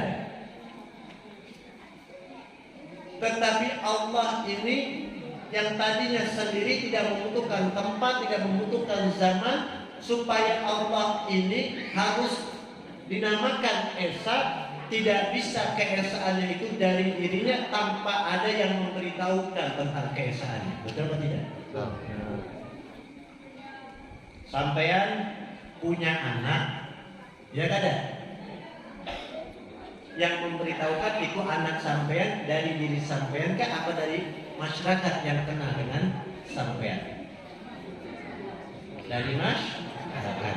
Sampean punya harta di mana kayak warisan, ya ada, sampean kada tahu harta dato harus ada yang menyaksikan atas harta itu yang sudah kada ada keluarga yang lain. Betul atau tidak? Nah, ketika Allah tidak ada zamannya, tidak ada waktu di waktu itu, maka Allah ini harus timbul. Yang tadi tiada menjadi ada, maka diadakanlah nura, cahayanya Nabi Muhammad. Cahayanya Nabi Muhammad dari mana? Menuri Rabbul Alamin, dari cahayanya Allah Subhanahu wa Ta'ala. Ketika nur ini diciptakan, nurnya Nabi Muhammad diciptakan, maka nur yang diciptakan ini membutuhkan tempat, membutuhkan waktu, membutuhkan zaman. Paham? Nur yang pertama tidak membutuhkan waktu, tidak membutuhkan zaman, tidak membutuhkan tempat. Tapi nur sebagian nurnya Allah ini membutuhkan tempat, membutuhkan zaman, membutuhkan waktu. Rasul diciptakan nurnya ini di dalam kitab Nurun Khalaqan Nur Muhammad. Cahaya yang diciptakan, cahaya nurnya Nabi Muhammad ini. Nur Nabi Muhammad ini diciptakan oleh Allah selama 15.000 tahun, baru Allah menciptakan seluruh alam ini. 15.000 tahun nurnya Nabi Muhammad hanya sujud kepada Allah, hanya mengucapkan tasbih, tahmid dan pujian. Subhanallah walhamdulillah wa la ilaha illallah wallahu akbar. Dari nur inilah terciptanya seluruh alam. Dari nur inilah mengetahui tentang keesaannya Allah. Dari nur inilah orang-orang tahu tentang Allah itu adalah Tuhan kita. Betul apa tidak? Betul. Makanya ketika Allah Subhanahu wa taala mengatakan apa di dalam surat Al-Baqarah, "Khalaqal khalifatan ja'alna khalifatan fil ardh." Aku akan menjadikan seorang khalifah di muka bumi. Malaikat ini pada protes, jangan ya Allah. Kenapa? Karena manusia akan berbuat onar, akan merusak alam. Ya kan? Akhirnya kata Allah, aku lebih tahu. Yang dinamakan khalifah di sini hakikatnya adalah Nabi Muhammad. Makanya ketika Adam yang Allah perintahkan kepada seluruh malaikat, usjudu li Adam, sujudlah kepada Adam. Illa iblis, kecuali iblis. Apa wastakbar? Aku dari api, Adam dari air. Aku lebih mulia. Tapi kenapa para malaikat itu sujud kepada Adam? Cuma satu, fisul bi Adam nurun Nabi Muhammad. Karena di dalam nurnya ada nurnya Nabi Muhammad SAW.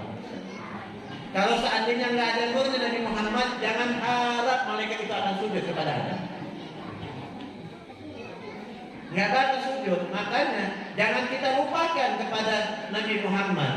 Kita boleh berhubungan kepada Allah, tapi wajib kita berhubungan kepada Nabi Muhammad. Apapun yang kita lakukan tanpa berhubungan dengan Nabi Muhammad tidak akan diterima oleh Allah. Salat, adalah nama Nabi Muhammad dalam salat kita? Apa sebab? Supaya semua salat ini diterima. Nggak ada salat yang tidak diterima oleh Allah. Kalau orang mengatakan saya nggak tahu, yang penting saya salat terima atau tidak. Semua sholat siapapun diterima oleh Allah. Kenapa? Karena membawa ruku, ketua jalannya, pemimpin jalan menuju kepada Allah, yaitu sholat waktu membaca salawat kepada Nabi Muhammad. Kenapa harus ada salawat di dalam sholat itu? Karena as-sholatu bis-salawati yaqbalu, bahwasannya ketika orang dalam sholatnya seseorang diterima ini karena berselawat kepada Nabi Muhammad Sallallahu Alaihi Wasallam. Nyaman kan jadi umatnya Nabi Muhammad. Tapi sayang bapak-bapak, apa-apa kalau kita mengatakan beb tergoda dengan syaitan, ya ada. Karena bisikan manusianya nih, yang kita selalu mengatakan tergoda dengan setan, berburuk sangka dengan iblis. Dosa. Iblis memerintahkan begini, tapi si jin kadang melakukan. Setiap kita berbuat maksiat, pasti kita mengatakan karena setan, menyalahkan kepada setan. Setannya dapat pahala terus. Ya kan? Makanya jangan menyalahkan sesuatu itu kepada sesuatu yang kau lakukan kepada dirimu sendiri. Apa-apa godaan setan, karena dunia sudah ini itu, ya kan? Minum karena godaan setan, terus yang disalahkan.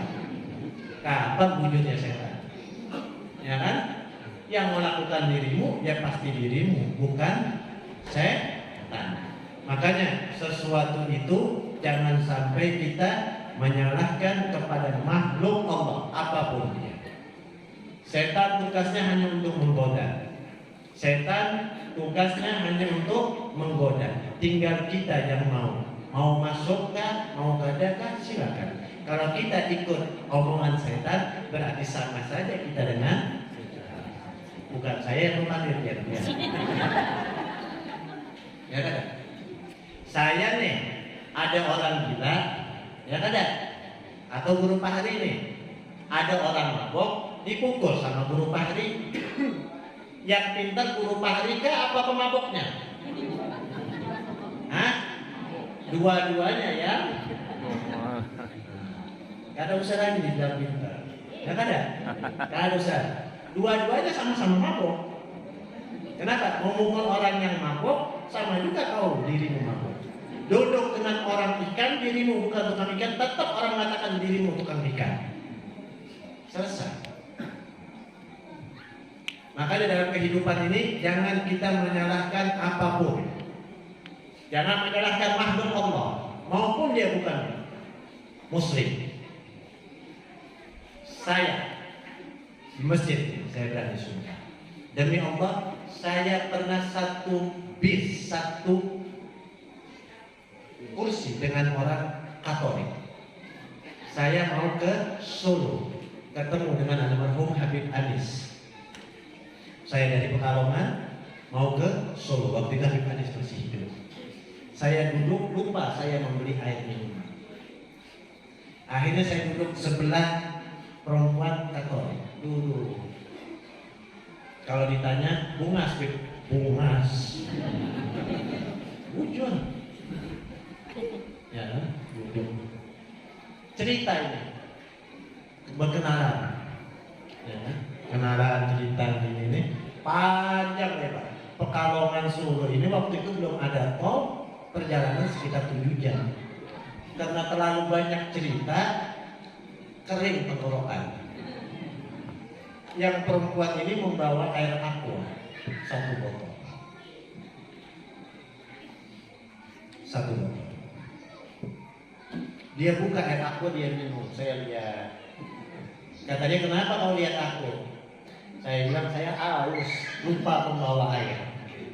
Boleh saya minta air kau? Dia tanya, kau mau minum bekas aku? Udah. Kenapa? Katanya, terus terang, aku punya pacar seorang muslim. Aku berpacaran dengan seorang muslim ini selama 2 tahun. Orang muslim pacarku ini tidak pernah mau minum bekas cangkir, apalagi minum bekas botolku.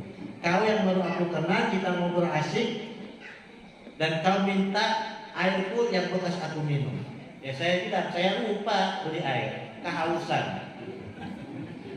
Kamu gak geli? Enggak. Kamu tahu kan aku tahu kau bukan muslim, kau Katolik.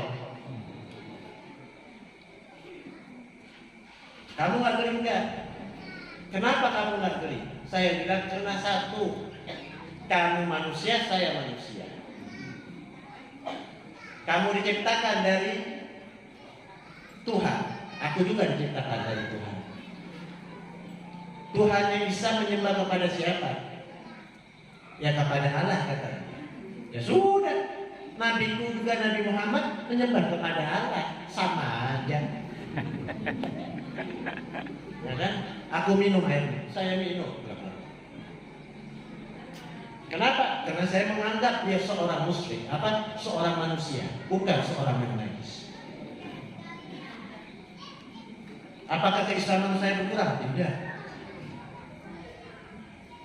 Akhirnya sampai di Solo, subhanallah, saya mau naik becak. Akhirnya perempuan ini datang mengejar saya, tunggu. Bilang apa? Kawin kah?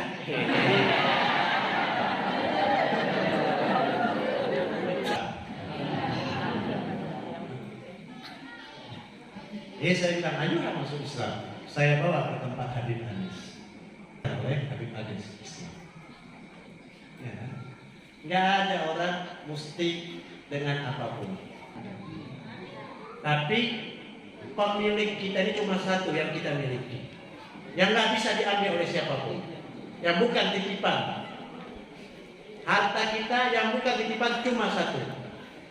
Harta dunia, duit, anak ini semua titipan, kapanpun bisa diambil. Tapi ada harta yang tidak bisa, bukan titipan, hanya milik kita sendiri. Mau tahu apa tidak? Mau tahu Pak?